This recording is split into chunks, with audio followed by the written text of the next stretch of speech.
नमस्कार। सरकार विकास लीक होची कथा मुझे कौन कहूँ आपण मैंने आपको जानीपारे। किछि दिन पूर्व मुझे खबर देखी कि राम मंदिर छात्र पानी गलुला आबे पाली होची नुआ संसद भवन आपण मैंने जानी जदि आपण मैंने लगातार खबर देखुए ताहले गतकाली नुआ संसद भवन में पानी गलुवार गोटे वीडियो भाइराल होता एवं से वीडियोटी तापर हठात कि पूरा सोशल मीडिया रे मीडिया रे भाइराल हो तापर यह जना पड़ा कि यही खबरटी सत। आपण मैंने जानी गत वर्ष सेप्टेम्बर 19 तारिख दिन नुआ संसद भवन उद्घाटन होता जितेबाला यही नुआ संसद भवन उद्घाटन होता से नुआ संसद भवन को लेकिन अनेक कथा एवं अनेक गुड़िया बड़ बड़ कथा सब मीडिया रे एवं सोशल मीडिया रे कहुला। काली जिते प्रथम थर पर वर्षा होता से प्रथम वर्षा ही नुआ संसद भवन छातर पानी गलुला एवं यही खबरटी जिते आसला समस्ते शुणिकी आश्चर्य होते कारण आपण मैंने जानी यही नुआ संसद भवन में जिते व्यय अटकल जना पड़ा तार व्यय अटकल थिला 1200 कोटी 1200 कोटी टंकार निर्माण होता नुआ संसद भवन गोटे वर्ष मध्य ही तार छातरू पानी गलुला। 100 वर्ष पुराना संसद भवन में आज पर्यंत आप शुणी कि तार छातरू पानी गलिबार किंतु ये जो 1200 कोटी टंकार नुआ संसद भवन तैयारी से संसद भवन टी गोटे वर्ष भी जाइनि तार छातरू पानी केमती गलुची यहाँ हूँ सबुठ गोटे बड़ प्रश्न। तेबे यहाकू नहीं विरोधी दल मैंने कौन कहते प्रथमे आसतु शुणिनवा। तो लेकिन पार्लियामेंट की लॉबी में लीकेज हुआ है। पार्लियामेंट के lobby it's not a parliament, it's an edifice to Narendra Modi जी's ego. So since he is anyway got the people of India have shown him a lesson, it is only natural that as a natural consequence of that even the parliament's lobby will leak. आपको लगता है बहुत जल्दबाजी में ही बनाया इस वजह से चीजें हुई? तो हम पहले दिन से कह रहे हैं भारत मंडपम को देखिए ना, पेरिस में भी है प्लास्टो एक्सपोजिशन जहाँ पे ये सब इवेंट्स होते हैं। जितना भी बारिश हो जाए कहीं देखे कहीं सिविलाइज कंट्री में जो मेन आपका शो पीस है वहाँ से पानी गिरता हो। और ये पार्लियामेंट तो हमने कहा था ये तो पार्लियामेंट है ही नहीं, ये तो it's an edifice to Narendra मोदी's ego, and since his ego has taken such a hit in these elections, it's only natural that water will leak from here.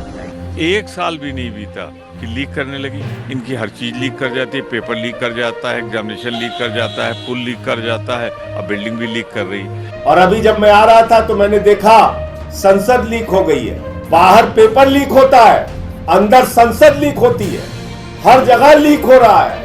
यह नहीं केंद्रीय निर्माण संस्था CPWD कौन कही आसतु शुणा। अधिक वर्षा एवं अधिक गरम जो लोकसभा लॉबी रे थिबा स्काईलाइट रे जो काचटी रही से काचर सिलिकनटा नष्ट हो जाइतिला तेणुकरी एभली एक छोट परिस्थिति बा समस्या सृष्टि होईची यह तुरंत समाधान करा जाइछि आ एबे सब ठीक अछि।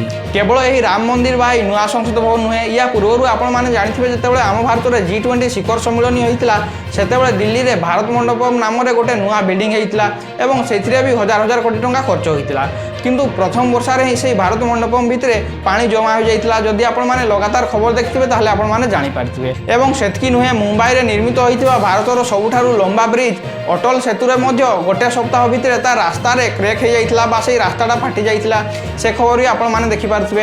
एइठी गोटे सबुठारु बड़ प्रश्न या उठुछि कि आम देश रे जेतेबेले सब बड़ बड़ बिल्डिंग होउछि बा बड़ बड़ काम होउछि एवं परे जेतेबेले गोटे मास बा गोटे वर्ष भितरे ही सेथिरे दुर्नीति हेबार देखा जाउछि सरकार काहे कि एहा ऊपर कोनोसी बड़ कार्यानुष्ठान नेउनांती कारण आपण माने जानिथिबे एठी आम भारत रे जेतकी भी सब बड़ बड़ जिंस हुए आम जहाँ भी हो राम मंदिर हो कि नुआ संसद भवन हो कि अटल सेतु हो कि जहाँ भी हो यह सब आपण मानकर आमर जनसाधारण टैक्स पैसा ही होता है। एइथिपाई आम देशर सरकार को विरोधी दल माने एवं लोक माने लीक सरकार कहउछंती कारण आपण माने जानिथिबे कि राम मंदिर छातर भी पानी गलिला एवं वर्तमान समय देखा जाउछि कि जो नुआ संसद भवन अछि सेथिरे भी पानी गलुछि एवं नीट पेपर भी लीक होइछि सेइथिपाई आम देशर सरकार को लोक माने एवं विरोधी दल माने लीक सरकार बोली कहउछंती। देखंतु एई खबरटी जेतले बाहर को जीवो कि भारतर संसद भवन रे पानी लीक होउछि एहा आम भारत पई सबुठ बड़ एक लज्जार विषय होबो कारण आपण माने जानिछंती भारतर सबठारु इम्पोर्टेंट बिल्डिंग बा इम्पोर्टेंट घर होउछि नुआ संसद भवन एवं एई संसद भवन को गणतंत्र मंदिर भी कहा जाय तेणुक यही खबरटी जो बाहर को जीव और बाहर देशर लोक मैंने जानवे कि आम भारतर संसद में पानी लीक होउछि ताहा निश्चित भाव में आम भारत पर एक लज्जार विषय। बर्तमान आसतु जानिनबा केउ निर्माण में केते टंका खर्च होइछि तापर ही आपण माने जानि पारबे कि लोक मानकर टैक्स पैसा को केमती बर्बाद करा जाउछि। राम मंदिर निर्माण में मोट 1800 कोटी टंका खर्च होइता बेले एबे पुणी तार निर्माण कार्य बाकी अछि सेमती भारत मंडपम में 2700 कोटी टंका खर्च होइछि निर्माण में।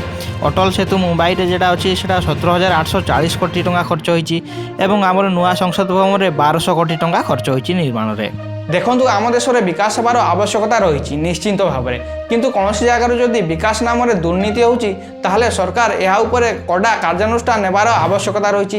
କାରଣ ଆମ ଦେଶରେ ଯାହା ବି ହେଉଛି ତାହା ସବୁ ଲୋକମାନଙ୍କର ଟ୍ୟାକ୍ସ ପଇସାରୁ ହିଁ ହେଉଛି। ଆଶା କରୁଛି ଭିଡ଼ିଓଟି ଆପଣମାନଙ୍କୁ ଭଲ ଏବଂ ଇନଫର୍ମେଟିଭ୍ ଲାଗିଥିବ। ଆଉ ଥରେ ଆଉ ଗୋଟେ ନୂଆ ଭିଡ଼ିଓରେ ଦେଖା ହେବ। ରହୁଛି, ନମସ୍କାର।